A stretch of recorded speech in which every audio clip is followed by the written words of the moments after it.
Karena rahmat Allah itu tidak terbatas, warahmatullah tidak terbatas, semua dikasih rahmat. Meskipun Anda mencuri, hasil uang curiannya dipakai untuk beli soto Betawi, tetap enak rasanya. Itu namanya rahmat. Meskipun Anda, mohon maaf, Anda selingkuh itu haram, tapi tetap enak. Itu namanya rahmat. Itu rahmat. Nah, kalau barokah tidak. Rahmat adalah yang dinikmati manusia di seluruh dunia dan jagat raya, tapi belum diregulasi oleh Allah.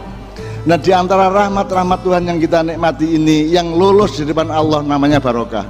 Maka gunanya presiden dan kabinet apa? Agar supaya semua rahmat Tuhan di Indonesia ini dijadikan barokah untuk rakyatnya, jangan dijadikan azab untuk rakyatnya. Saya kira gitu. Silakan menjawab dengan idiom agama masing-masing. Assalamualaikum warahmatullahi wabarakatuh. Waalaikumsalam. Nah, Bapak sekalian, saya mohon negara kita ini mudah-mudahan suatu hari dipimpin oleh manusia yang lengkap, manusia yang memiliki pemahaman terhadap kompleksitas kehidupan, yang tidak hanya berpikir hari ini tapi berpikir untuk. Jadi kalau dalam bahasa Jawa ada pohon jati. Kata jati itu tidak karena dia namanya jati, tapi karena dia hakikatnya jati. Jadi jati, kalau Anda menanam padi 5 bulan bisa dipetik, bisa dipanen.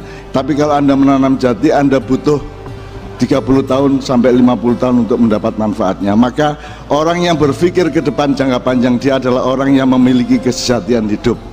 Orang yang tahu sejati itu apa. Sejati itu adalah gini. Jadi ibu, bapak-bapak, terutama dari pemerintah, tolong selalu, zaman ini kan merupakan proses replikasi, proses regenerasi, proses pewarisan, proses untuk menumbuhkan apa yang lebih baik. Jadi tolong segala sesuatu yang kita transformasikan ke masa depan, ke anak-anak kita, ke sekolahan, kemana, itu adalah kualitas yang terbaik. Karena dulu kita ini jagoan, kita ini dulu Garuda yang hebat, tapi kemudian kita tidak menyadari Garudanya, sehingga Garudanya kemudian sampai ke cucu Garuda tidak bisa terbang lagi karena terlalu dikurung. Kalau dikurung dia tidak akan hebat lagi sebagai Garuda. Kemudian lama-lama kita jadi emprit atau cipret, ibu-ibu sekalian. Nah, atau gini, kita dulu pendekar yang luar biasa, tapi karena kita tidak punya kesadaran regenerasi. Kalau dalam Quran disebut ya ayyuhalladzina amanu taqullaha wal tandur nafsum ma qaddamat lighad wattaqullaha innallaha khabirum bima ta'malun. Wahai manusia, hendaklah engkau berpikir apa yang kamu tanam hari ini yang akan berbuah besok pagi. Anda harus berpikir akan punya buah apa, sehingga Anda sekarang berpikir nanam apa. Itu tadi beliau maksudkan dengan generasi untuk tahun 2045 tadi itu. Jadi hendaklah diwariskan kualitas yang terbaik. Dulu kita punya pendekar silat, punya jurus 10, muridnya cuma dikasih 9. Kemudian perguruan berikutnya yang dari muridnya hanya memberikan 8, terus kemudian 7, kemudian 6, kemudian 5, sampai akhirnya kita nggak pendekar lagi. Sekarang kita nggak percaya diri lagi. Sekarang kita pikir cepot adalah badut. Ada lagu-lagu anak yang saya pernah dengarkan di Indonesia, Cepot, Gareng Petruk itu dianggap badut. Mereka bukan clown, mereka punakawan. Mereka yang namanya Cepot, Dawala, Bagong, Gareng Petruk, apalagi Semar. Kalau Anda mau belajar demokrasi, belajar kepada Semar, bapaknya si Cepot ini. Jadi Indonesia ini tidak usah nunggu Trump atau Amerika atau siapapun untuk menjadikan ini bukan negara berkembang, tapi negara dunia kedua atau ke-1. Bagi kita mereka nomor 2, kita nomor 1.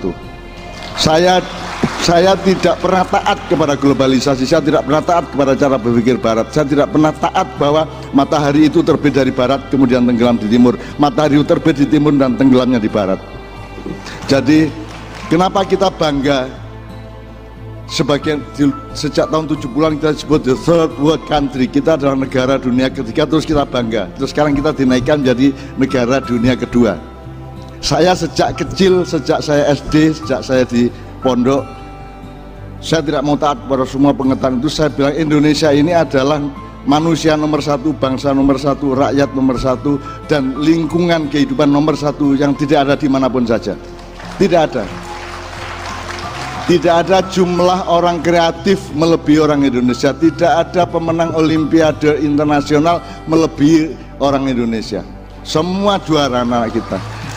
Cuman begitu gede mereka dibunuh oleh pemerintahnya, dibunuh oleh sistemnya. Tidak ada warung sebanyak di Indonesia, tidak ada makanan sekreatif dan sebanyak di Indonesia. 1 kilometer bisa 1000 warung di sini. Anda pergi ke Myanmar, Anda pergi ke Thailand, apalagi ke Filipina, sangat sukar. Jangan lagi cari wedang jahe atau sekoteng, jangankan lagi cari tempe geprek atau tempe penyet. Sangat sukar mencari kreativitas seperti itu. Timur aja ada banyak mohon melinjo, mereka tidak tahu bagaimana, tidak tahu bagaimana memanfaatkannya. Kita ini apa saja menjadi baik. Kita ini menerapkan ayat Tuhan Rabbana ma khalaqta hadza batila. Tidak ada sesuatu pun yang diciptakan Allah yang sia-sia, semuanya bermanfaat. Dan yang namanya ilmu adalah menemukan manfaat pada setiap apapun saja yang seolah-olah tidak bermanfaat. Ilmu adalah orang yang bisa menemukan manfaat pada apa saja, pada dirimu dan pada alam semesta. Itu yang disebut Tuhan. Oleh karena itu saya senang sekali dan saya mendukung. Dan Bapak-bapak, ibu-ibu sekalian, jangan lupa anak saya 3 orang semuanya sekolah di lingkungan sekolah sampean ini.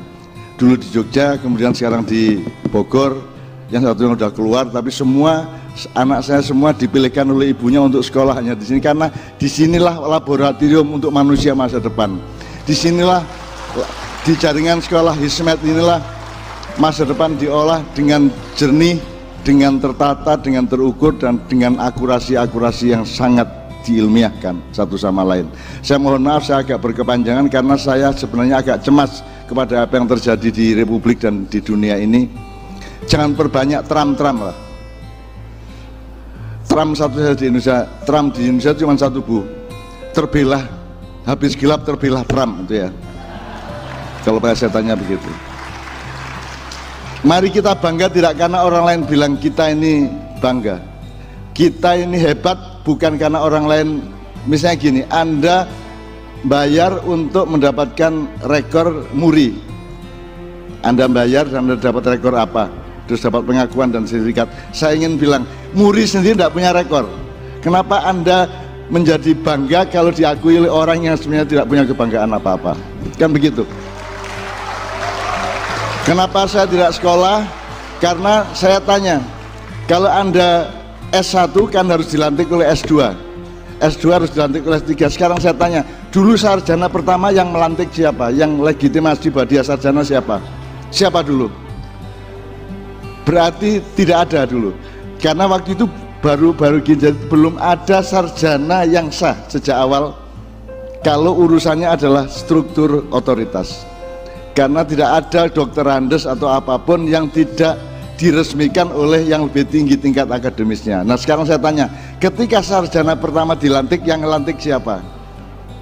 Oleh itu sebabnya makanya saya tidak sekolah, karena saya dulu yang melantik sarjana yang pertama, kan gitu.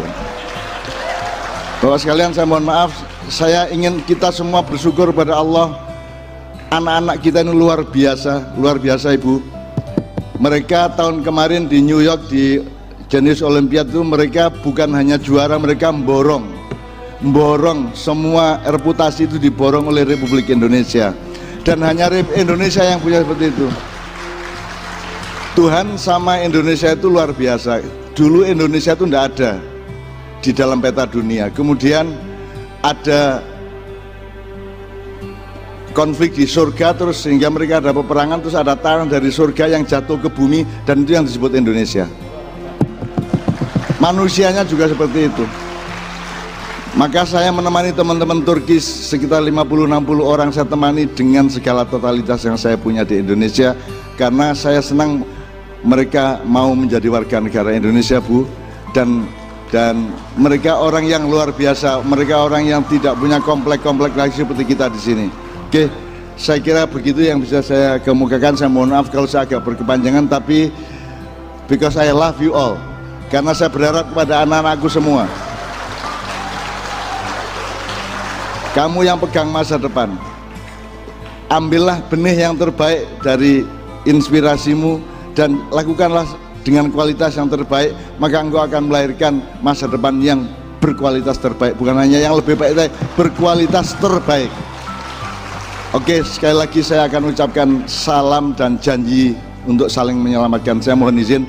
Assalamualaikum warahmatullahi wabarakatuh. Itu satu proses apa ya, teknokrasi peradaban. Jadi aslinya itu berbunyi assalamu warahmatullahi wabarakatuh alaikum, kemudian dibikin retorika assalamualaikum baru koma warahmatullahi wabarakatuh. Itu artinya saya sebagai sama manusia makhluk Tuhan menyatakan bahwa kita akan saling mendukung, kita akan saling memaafkan, kita saling menguatkan, kita akan saling menyelamatkan satu sama lain dengan assalamualaikum, supaya warahmatullahi ini bisa ditransformasi menjadi wabarakatuh.